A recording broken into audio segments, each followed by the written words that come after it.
Returning now to that very important breaking story we brought you just a little while ago. This information is coming directly from U.S. officials, who have now confirmed that the Memorandum of Understanding between the United States and Iran has officially been signed. A formal signing ceremony had been anticipated for Friday. We had already gathered from both parties, the U.S. and Iran, that an agreement had been reached. However, what we are now finding out is that this agreement, this Memorandum of Understanding, as it has been referred to, has in fact already been signed. Signed by President Donald Trump personally, by his Vice President J.D. Vance, and the Americans are indicating also by the Iranian Parliament Speaker Mohammad Bagher Qalibaf, who had been heading the Iranian delegation. Let us now hear from the Iranian perspective on this. Tohid Asadi joins us live from the Iranian capital, Tehran. Tohid, great to have you with us again. What are you hearing on your side?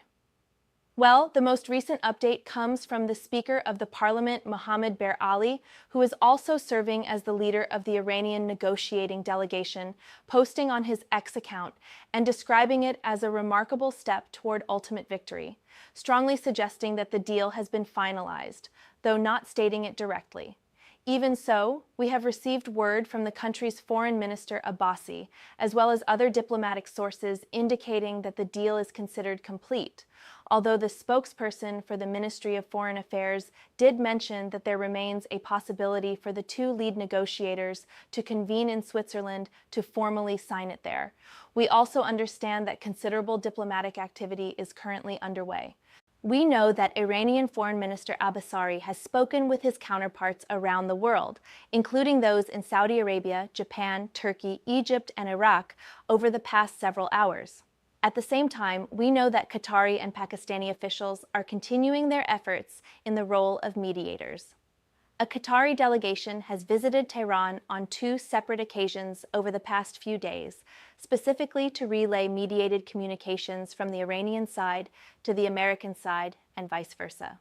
We also know that certain issues remain unresolved, with some differing language being used, as we do not yet have the complete picture of what this Memorandum of Understanding contains. The Iranian side is speaking about maintaining its management over the movement of trade through the Strait of Hormuz, indicating it will be handled in a coordinated manner together with the Omani side, while the Americans are speaking about the restoration of trade flow. Additionally, regarding frozen assets, Iran is referring to the release of a portion of those assets, something we are still waiting for the American side to formally confirm. Still, this is a situation where we must continue waiting to see the full specifics of the final text of the Memorandum of Understanding, about which the Iranian foreign minister noted that due to the possibility of last-minute changes, they have chosen not to reveal all the details just yet. Reporting from the Iranian capital, Tehran. It is worth noting that the head of the Iranian negotiating delegation, Mohammad Bagher Qalibaf, who serves as Speaker of Parliament, and who, according to the Americans, has signed this agreement, posted on X just minutes ago, and the tone of the message is noticeably different. It begins with the words, "Beloved and noble people of Iran!" exclamation mark. With your historic resilience and the bravery of the armed forces standing against those who sought to destroy this nation and bring about the ruin and submission of this homeland, Iran has taken a tremendous step toward its ultimate victory. They wanted to succeed against us, but they could not. We remain steadfast, and in the end, our determination will prevail by the grace of God. That message comes from the head of the Iranian delegation. He does not explicitly state that he has signed a Memorandum of Understanding, but the message certainly implies strongly that this is precisely what has occurred. There is clearly a noticeable shift in tone coming from the Iranian side. Let us now bring in our chief U.S. correspondent, Alan Fisher, who is standing by at the White House. Significant developments, Alan, though we are still lacking many of the specific details. What are you finding out? Well, the president and the vice president signed the agreement yesterday. The obvious question being raised is, if the president felt it appropriate to put his signature on the agreement, why was the supreme leader not signing on the other side? There is also a major question surrounding the withdrawal of American forces. The plan is for them to begin pulling back as the Iranians fulfill the requirements outlined within the agreement. The United States has indicated that the full contents of what the agreement includes are likely to be made public within the next 24 to 48 hours. A senior U.S. official we have been monitoring has stated that the critics who have been targeting Donald Trump over the past several hours are, in his words, almost laughable, simply because they are arguing on one hand that you cannot strike a deal with the Iranians because they cannot be trusted, and then turning around and citing statements from the Iranian side about what is contained in the deal. They consider that position to be entirely contradictory.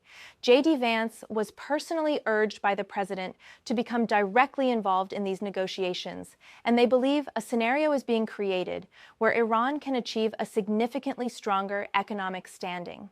However, U.S. officials stated that what Iran must do is demonstrate that it is a legitimate and responsible nation by ceasing to fund what he referred to as terrorist organizations, and that once it is clear they are conducting themselves as such, they will be treated accordingly, with all the economic opportunities that would allow Iran to develop into a highly prosperous country.